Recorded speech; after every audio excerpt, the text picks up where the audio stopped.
Desberdinak gara denok, eta ederra da hori.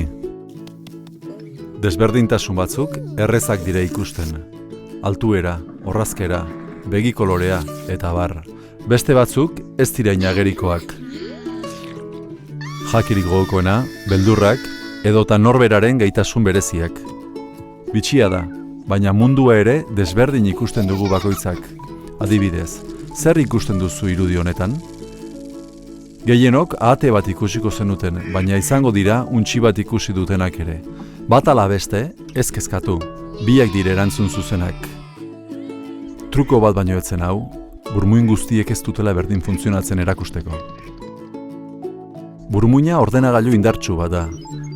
Burmuin bakoitza desberdina da, eta bera kontrolatzen du nola ikasten dugun. Horregatik ditugu gaitasun desberdinak.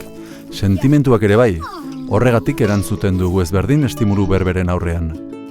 Eta berak erabakitzen du nola komunikatzen garen ere. Burmuinak batzutan, baditu halako konexio forma batzuk, zentzumenetan eragiten dutenak, egoerak hautemateko dugun moduan eta besteekin erlazionatzeko duguneran. Horri deitzen diogu autismoa. Jende askok du autismoa, eta oso posible da ezagutzen duzun norbait autista izatea. Horregatik izango zaizu baliagarri autismoari buruz zerbait gehiago jakitea. Autismoak sarri lotura bereziak sortzen ditu burmuinean, gehien ohizailak zaizkigun ekintzak errazten dituztenak. Adibidez, matematikak, marrazketa edota musika. Baina lotura horiek aurkako ondorioak eragiten dituzte batzutan. Eta guri hain erraz zaizkigun ekintzak oso zail bihurtzen zaizkie beraiei. Lagunak egitea adibidez. Gure zentzumenek inguruan ditugun gauza eta pertsonei buruzko informazioa bidaltzen diote uneoro burmuinari. Alabaina, burmuina eta bere zentzumenak ez direnen elkarrekin ondo komunikatzen, burmuina gainkargatu eta nahastu egiten da. Kanpoko munduaren ikuskeran eraginez. Kale honetan zeharroinez zoazela imaginatu.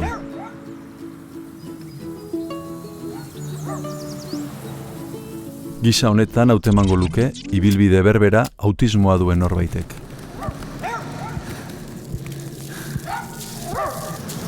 Beldurgarria ez da?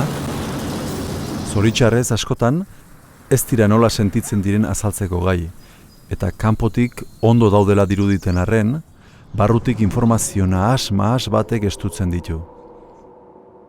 Laguntza eskatzeko gai ez direla. Oharkabean, denok garatzen ditugu egoera zailetan lasaitzen gaituzten ekintzak. Elkar besarkatzen dugu, azazkale jozka egiten diegu, eskuekin jolasten dugu, ezpainak estutzen eta bar. Era berean, autismodun pertsonek ere, antsietate unei aurre egiteko modu propioak dituzte. Jokaera arraroak irudituko zaizkigu agian, baina ez dira babesteko duten modua besterik. Eta zerbait ongi ez dagoenaren adierazgarri. Egin dezakegun gauzarik onena, euren egoera ez okertzea da. Haserretuz, ez ikusiaren eginez, edo iseka eginez. Oroitu, jolas bakar batek ez badu bideokontsolan funtzionatzen, ez du esan nahi bideokontsola puskatuta dagoenik. Autismodun pertsonek, eurak ezagutzeko denbora hartuko duten lagunak behar dituzte. Komunikazioaren bidez, eta pazientzia handiz, guztiok izan gaitezke onuradun. Autismoa ez da gaitz bat, mundua ikusteko modu paregabe bat baizik. Eta gure laguntzaz, ikuskera hori gurekin partekatzeko gai izan daitezke. Autismoak gauza harrigarriak gertatzea eragiten du.